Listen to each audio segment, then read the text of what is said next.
안녕하세요, 포벨브입니다. 오늘은 지난 시간에 이어서 각 나라별 폭주족 특징 2탄, 미국의 폭주족에 대해 알아보겠습니다. 바로 시작하겠습니다. 미국의 폭주족은 우리나라나 일본과는 결이 좀 다릅니다. 일본이나 우리나라의 경우는 최초의 시작은 동호회다. 동네에서 양아치들이 모여 만든 불량 서클의 규모로 시작되었다면 미국은 어마어마한 규모의 범죄 집단입니다. 폭주족을 뜻하는 영어 표현이 바이크갱이라는 것만 보아도 말 그대로 오토바이를 타는 갱단이라는 뜻이죠.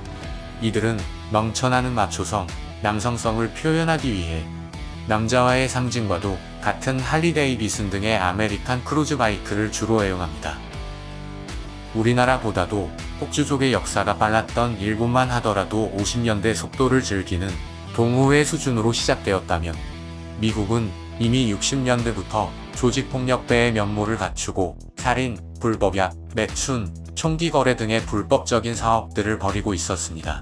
일본이나 한국에서는 후에 폭주족 문화가 어느 정도 규모가 커지고 사회적 문제거리가 돼서야 경찰에서 단속을 하는 정도였다면 미국은 FBI나 스와트에서 전담반을 꾸려서 나설 정도로 스케일이나 하는 범죄면에서 동양권이라는 별을 달리했습니다.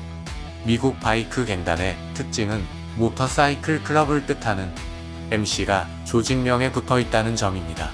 이들의 복장은 주로 조직명이 새겨진 가죽, 민소매 조끼를 입습니다.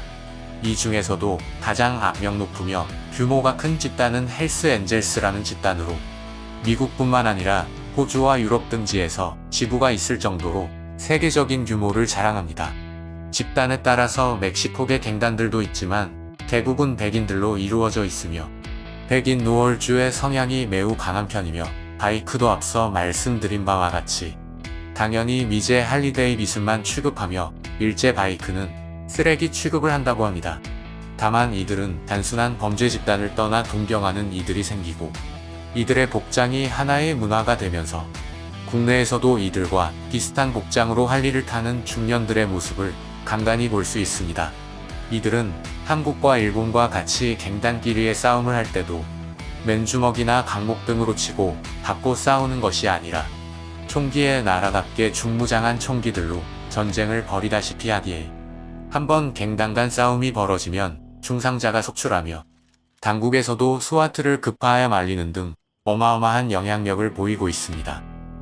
이러한 미국의 바이크 갱단을 다룬 드라마인 선즈 오브 아나키도 전 세계적으로 큰 열풍을 끌었으며 전 세계적으로 할리데이비슨이 큰 유행을 하게 된 계기에는 이들 바이크 갱단을 빼놓을 수 없습니다.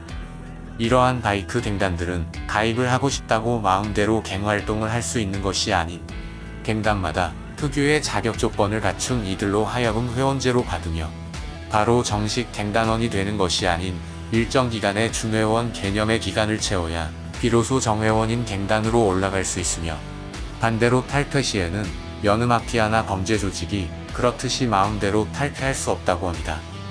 바이크 갱단의 시초는 세계 2차 대전 직후 미국에서 할리데이비슨 등을 튜닝하며 모이는 클럽 활동으로 시작되었는데 전쟁 후 일자리를 잃거나 정신적으로 힘들어하던 퇴역 군인들이 모여 폭력성을 띠며 점차 범죄 조직으로 발전했다고 합니다.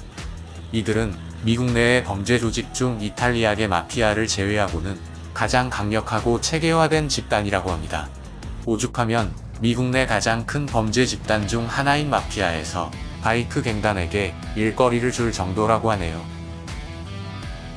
오늘은 세계의 폭주족 제2탄 미국 내 바이크 갱단에 대해 알아보았는데요. 이들은 단순히 이동수단이 오토바이일 뿐이지 한국이나 일본처럼 속도를 즐기거나 위험한 고개 주행을 하며 오토바이 자체를 즐기기보다도 보다 체계화된 범죄 조직이라 할 수 있습니다. 오늘도 영상 시청해주셔서 감사하고 구독과 좋아요는 영상 제작에 큰 힘이 됩니다. 오늘도 안녕하세요.